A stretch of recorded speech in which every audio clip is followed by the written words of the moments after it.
हर्षित landmark, सपनों का घर जैसा आप चाहते हैं हम बनाते हैं। 1, 2 एवं 3 BHK ready position flats. Call 9827321321। Bharat 116 देशों के वैश्विक भुखमरी सूचकांक यानी कि ग्लोबल हंगर इंडेक्स साल 2021 में फिसलकर 111वें स्थान पर आ गया है। इस मामले में भारत अपने पड़ोसी देश पाकिस्तान, बांग्लादेश और नेपाल से भी पीछे हो गया है। साल 2020 में भारत 94वें स्थान पर था। भूख और कुपोषण पर नजर रखने वाली वैश्विक भुखमरी सूचकांक की वेबसाइट पर गुरुवार को बताया गया कि चीन, ब्राजील और कुवैत शीर्ष स्थान पर हैं। प्रधानमंत्री नरेंद्र मोदी आज विजयदशमी के पावन अवसर पर 7 नई रक्षा कंपनियां राष्ट्र को समर्पित करेंगे। रक्षा मंत्रालय द्वारा आयोजित एक कार्यक्रम में वीडियो संबोधन भी देंगे। इस अवसर पर रक्षा मंत्री राजनाथ सिंह और रक्षा उद्योग संघों के प्रतिनिधि मौजूद रहेंगे। राष्ट्रपति रामनाथ कोविंद इस साल सैनिकों के साथ लद्दाख के द्रास इलाके में दशहरा मनाएंगे। द्रास दुनिया के सबसे ठंडे स्थानों में से एक है। यहां तापमान -40 डिग्री से भी नीचे पहुंच जाता है। राष्ट्रपति अब उस परंपरा को तोड़ते नजर आ रहे हैं जब वो आमतौर पर दिल्ली में हर साल दशहरा समारोह में भाग लेते थे। असत्य पर सत्य की जीत का पर्व दशहरा पूरे देश भर में धूमधाम से मनाया जाएगा। विजयदशमी पर देश भर में हर्ष और उल्लास का माहौल है। दशहरे पर रावण दहन की खास तैयारियां कर ली गई है। प्रशासन ने आयोजन को लेकर गाइडलाइन जारी की है। लोगों को मास्क और सोशल डिस्टेंसिंग का पालन करना होगा। आईपीएल साल 2021 का फाइनल आज चेन्नई सुपर किंग्स और कोलकाता नाइट राइडर्स के बीच खेला जाएगा। मैच दुबई इंटरनेशनल स्टेडियम में शाम 7:30 बजे से शुरू होगा। 2 बार की आईपीएल चैंपियन रही कोलकाता फाइनल में कभी नहीं हारी है। वहीं चेन्नई की टीम रिकॉर्ड 9वीं बार फाइनल में पहुंची है। देश में एक दिन में कोरोना के 16,988 नए केस सामने आए हैं, जिससे कुल मरीजों का आंकड़ा 3,40,36,000 को पार कर गया है। 378 नई मौत से अब तक करीब 4,51,000 मरीजों की मौत हो चुकी है। पिछले 24 घंटे में 19,370 मरीजों के डिस्चार्ज होने से अब तक 3,33,74,000 मरीज ठीक हो चुके हैं। एक्टिव मरीजों की संख्या 1,97,000 को पार कर गई है। जम्मू कश्मीर के पुंछ जिले में मेंढर में आतंकियों और सुरक्षा बलों के बीच मुठभेड़ हुई है। एनकाउंटर में एक जेसीओ समेत 2 जवान शहीद हो गए हैं। भारतीय सेना के मुताबिक आर्मी की टीम मेंढर उपमंडल में आतंकवाद विरोधी अभियान के लिए गई थी, जहां आतंकियों के साथ उनकी मुठभेड़ हुई। प्रधानमंत्री नरेंद्र मोदी आज विजयदशमी के पावन अवसर पर 7 नई रक्षा कंपनियां राष्ट्र को समर्पित करने वाले हैं। रक्षा मंत्रालय द्वारा आयोजित एक कार्यक्रम को वो वीडियो के जरिए संबोधित करेंगे। इस अवसर पर रक्षा मंत्री राजनाथ सिंह और रक्षा उद्योग संघों के प्रतिनिधि भी मौजूद रहेंगे।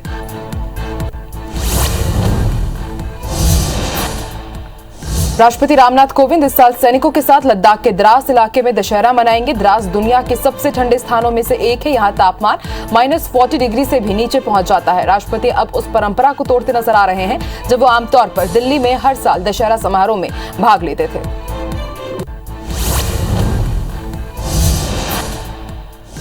भारत 116 देशों के वैश्विक भुखमरी सूचकांक यानी कि ग्लोबल हंगर इंडेक्स साल 2021 में फिसलकर 111वें स्थान पर आ चुका है।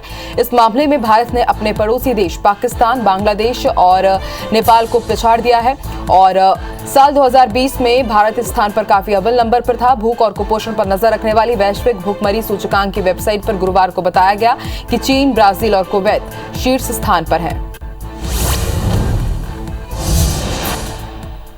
आईपीएल साल 2021 का फाइनल आज चेन्नई सुपर किंग्स और कोलकाता नाइट राइडर्स के बीच खेला जाएगा। मैच दुबई इंटरनेशनल स्टेडियम में शाम 7:30 बजे से शुरू होगा। 2 बार की आईपीएल चैंपियन रही कोलकाता फाइनल में कभी भी नहीं हारी है। वहीं चेन्नई की टीम रिकॉर्ड 9वीं बार फाइनल में पहुंची है।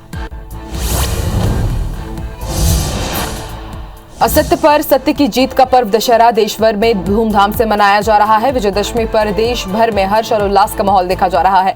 दशहरे पर रावण दहन की खास तैयारी कर ली गई है। प्रशासन ने आयोजन को लेकर गाइडलाइन जारी की है। लोगों को मास्क और सोशल डिस्टेंसिंग का पालन करना माना गया है।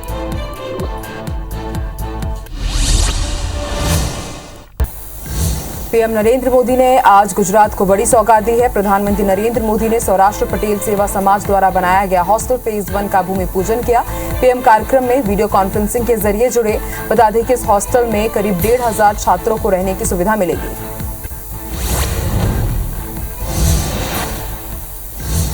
बुराई पर अच्छाई और असत्य पर सत्य की विजय का प्रतीक है दशहरा। आज देश भर में दशहरा का पर्व मनाया जा रहा है। इस अवसर पर प्रधानमंत्री नरेंद्र मोदी ने विजयदशमी के मौके पर देशवासियों को शुभकामनाएं दी है। प्रधानमंत्री नरेंद्र मोदी ने ट्वीट किया, विजयदशमी के खास मौके पर सभी को बधाई। जम्मू कश्मीर पुंछ जिले के मेंढर में आतंकी और सुरक्षा बलों के बीच मुठभेड़ हुई है। एनकाउंटर में एक जेसीओ समेत 2 जवान शहीद हो गए हैं। भारतीय सेना के मुताबिक आर्मी की टीम मेंढर उपमंडल में आतंकवाद विरोधी अभियान के लिए गई थी, जहां आतंकियों के साथ उनकी मुठभेड़ हुई।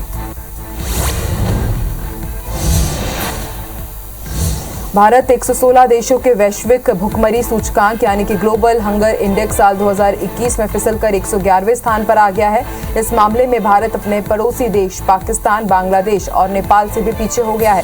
साल 2020 में भारत 94वें स्थान पर था। भूख और कुपोषण पर नजर रखने वाली वैश्विक भुखमरी सूचकांक की वेबसाइट पर गुरुवार को बताया गया कि चीन, ब्राजील और कुवैत शीर्ष स्थान पर मिला है। आईपीएल 2021 का फाइनल आज चेन्नई सुपर किंग्स और कोलकाता नाइट राइडर्स के बीच खेला जाएगा। मैच दुबई इंटरनेशनल स्टेडियम में शाम 7:30 बजे से शुरू होगा। 2 बार की आईपीएल चैंपियन रही कोलकाता फाइनल में कभी भी नहीं हारी है। वहीं चेन्नई की टीम रिकॉर्ड 9वीं बार फाइनल में पहुंची है। अंदाज में प्रधानमंत्री नरेंद्र मोदी आज विजयदशमी के पावन अवसर पर 7 नई रक्षा कंपनियां राष्ट्र को समर्पित करेंगे। रक्षा मंत्रालय द्वारा आयोजित एक कार्यक्रम में वीडियो संबोधन भी देंगे। इस अवसर पर रक्षा मंत्री राजनाथ सिंह और रक्षा उद्योग संघों के प्रतिनिधि भी मौजूद रहेंगे। राष्ट्रपति रामनाथ कोविंद इस साल सैनिकों के साथ लद्दाख के द्रास इलाके में दशहरा मनाएंगे। द्रास दुनिया के सबसे ठंडे स्थानों में से एक है। यहाँ तापमान 40 डिग्री से भी नीचे पहुंच जाता है। राष्ट्रपति अब उस परंपरा को तोड़ते नजर आ रहे हैं जब वो आमतौर पर दिल्ली में हर साल दशहरा समारोह में भाग लेते थे। कल कांग्रेस की वर्किंग कमेटी की बैठक दिल्ली में होने वाली है, जिसमें पार्टी के वर्तमान हालात को लेकर चर्चा होगी। बैठक में शामिल होने के लिए आज छत्तीसगढ़ के सीएम भूपेश बघेल रात को दिल्ली रवाना होंगे। बता दें कि कांग्रेस के बड़े नेता लगातार सीडब्ल्यूसी की बैठक बुलाने की मांग कर रहे थे। राहुल गांधी ने महंगाई को लेकर फिर से केंद्र सरकार पर निशाना साधा है। उन्होंने कहा कि पुरानी लोक कथाओं में ऐसे लालची कुशासन की कहानी होती थी जो अंधाधुंध टैक्स वसूली करता था। पहले जनता दुखी हो जाती थी, लेकिन अंत में जनता ही उस कुशासन को खत्म कर देती थी। असलियत में भी ऐसा ही होगा। क्रूज ड्रग्स मामले में गिरफ्तार शाहरुख खान के बेटे आर्यन खान को 20 अक्टूबर तक जेल में ही रहना होगा। गुरुवार को सेशंस कोर्ट ने जमानत याचिका पर लंबी सुनवाई के बाद फैसला सुरक्षित रख लिया है। आर्यन आर्थर रोड जेल में कैदी नंबर N956 बनाए गए हैं। आज ही क्वारंटाइन पीरियड खत्म होने के बाद आर्यन को आमद वार्ड से जनरल वार्ड में शिफ्ट कर दिया जाएगा। बांग्लादेश में हिंदू मंदिरों पर हमले का नया मामला सामने आया है। दुर्गा पूजा के दौरान चांदपुर जिले में भीड़ ने हिंदू मंदिर पर हमला कर दिया। इस दौरान हुई झड़प में गोली मारकर 5 लोगों की हत्या कर दी गई है। देश के अलग अलग हिस्सों से मंदिरों पर इसी तरह के हमलों की खबरें आ रही है। इस बीच विदेश मंत्रालय के प्रवक्ता अरिंदम बागची ने कहा कि बांग्लादेश में दुर्गा पूजा पंडालों पर हुए हमले को लेकर हम बांग्लादेश सरकार के संपर्क में हैं। उन्होंने बताया कि बांग्लादेश सरकार ने कार्रवाई की है। बांग्लादेश सरकार और जनता का भी दुर्गा पूजन का समर्थन है।